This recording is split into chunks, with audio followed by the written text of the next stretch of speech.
이달 들어 우크라이나군이 러시아 국경을 넘어 쿠르스크 지역에서 진격을 시도하고 있습니다. 러시아군의 보급로를 차단하기 위해 교량도 잇따라 폭파하고 있는데요. 러시아군은 우크라이나 동부 지역 점령지를 확대하고 있습니다. 월드 이슈에서 홍희정 기자와 자세히 알아보겠습니다. 우크라이나군이 열흘 넘게 러시아 본토에서 진격을 시도하고 있습니다. 지상전이 이어지고 있는데 먼저 우크라이나군의 진격 상황부터 짚어볼까요? 네, 우크라이나군이 지난 6일부터 러시아 국경을 넘어서 쿠르스크에서 계속 진격을 시도하고 있습니다. 우크라이나는 자국 영토 공격을 차단하기 위한 완충지대를 조성하기 위해 쿠르스크를 공격했다고 밝혔는데요. 우크라이나군은 현지 시간 19일 쿠르스크주의 세임강의 세 번째 다리를 폭파했습니다. 앞서 우크라이나군은 러시아군의 보급로를 차단하기 위해 교량 2개를 이미 폭파했는데요. 젤렌스키 우크라이나 대통령은 서울 면적의 2배 규모인 1,250제곱킬로미터에 걸쳐 92개 마을을 통제하고 있다고 주장했습니다. 또 단일 작전에서 가장 많은 러시아군 포로를 잡았다고도 했는데요. 우크라이나군은 러시아 징집병을 하루 최대 150명까지도 포로로 잡아들이고 있다고 합니다. 이들 대부분이 제대로 된 군사훈련이나 무기를 제공받지 못한 나이가 어린 징집병들인 것으로 전해졌습니다. 러시아 본토가 기습을 당하자 투항하고 있는 것으로 보입니다.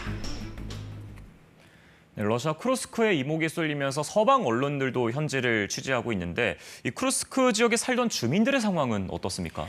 네, 쿠르스크 지역에는 12만 명가량의 주민이 살고 있었는데 지금 곳곳에 마련되고 있는 대피소로 이동하고 있는 것으로 전해졌습니다. 8월 6일 우크라이나가 지상전을 시작하면서 전투가 시작되자 이 일대 주민들은 드론의 공습을 목격하기도 했는데요. Передо мною дрон, как сейчас помню, красный, белые полоски на нем, черная какая-то коробка и изолента еще синяя. И такой взрыв. Это все, панель полетела, у меня в глазах потемнело, заглушило.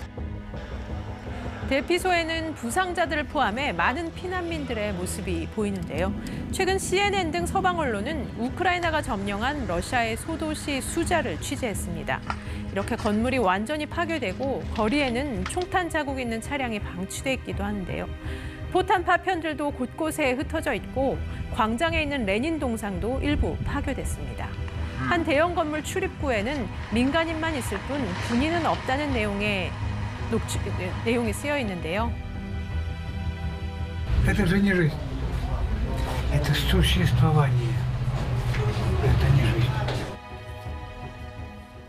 영상만 봐도 현지 상황이 얼마나 처참한지 느껴집니다. 이 서방 언론들이 이렇게 현지 영상을 공개하는 거에 대해서 러시아는 불법 취재라며 강하게 반발하고 있죠. 네, 러시아는 쿠르스크 현장을 취재한 서방 언론들에 대해서 강하게 비판했습니다. 러시아 외무부 대변인은 이 같은 취재가 러시아에 대한 대규모 하이브리드 공격 실행에 직접 개입한 증거로 간주하겠다는 뜻을 나타냈는데요. 하이브리드 공격은 군사적인 공격뿐 아니라 정보나 경제 등 비군사적 수단이 뒤섞인 공격을 말합니다. 러시아 외무부는 서방 언론이 여론을 조작하면서 우크라이나를 지원하고 있다고 주장하고 있는데요.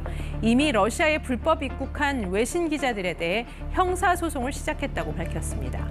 러시아는 또 미국의 지시가 없었다면 우크라이나가 러시아 본토를 공격하지 못했을 것이라고 주장하고 있습니다. The Russians can't let this ignominy continue indefinitely, so they will be forced to put more and more resources, people, ammunition, weaponry into this new theater of war in order to remove it. 네, 러시아군도 물러서지 않고 있습니다. 쿠르스크 지역 탈환 작전을 시작했고 우크라이나 동부 쪽에서도 이제 공세를 가하고 있죠. 네, 러시아는 쿠르스크에서 우크라이나 격퇴 작전을 계속하고 있다면서 우크라이나군이 손실한 병력은 3,800여 명에 이른다고 주장했습니다. 또 우크라이나 동부 도네츠크의 마을과 기차역을 장악하는 등 점령지를 확대하고 있다고 밝혔는데요. 러시아군은 쿠르스크에 있는 우크라이나군을 격퇴하기 위해서 남부전선 자포리자 등의 병력 일부를 쿠르스크로 재배치했지만 도네츠크에서의 공세는 늦추지 않고 있습니다. 본토 공격으로 러시아군의 병력을 분산시키려는 우크라이나의 시도는 실패했고 오히려 러시아가 도네츠크를 완전히 장악할 수 있게 됐다고 러시아 측은 주장하고 있는데요. 이렇게 우크라이나가 공격하고 있는 쿠르스크와 러시아가 진격하고 있는 도네츠크, 이 두 곳 전선에서 전투가 치열하게 벌어지고 있습니다. 우크라이나가 쿠르스크를 계속 점령할 수 있을지 여부가 관건인데요. 휴전 협상과 관련해서 러시아는 우크라이나와 어떠한 협상에도 나서지 않을 것이라고 밝혔습니다. 우크라이나는 러시아 본토 공격을 위해 장거리 미사일 지원이 필요하다고 주장한 가운데 조만간 미국이 우크라이나 추가 지원안을 내놓을 예정입니다. 네, 진격하는 우크라이나 그리고 물러서지 않고 있는 러시아. 평범한 사람들이 군복을 입고 또 삶의 터전 잃은 주민들이 피해를 많이 보고 있는 것 같습니다. 월드쇼 홍희정 기자와 함께했습니다. 잘 들었습니다.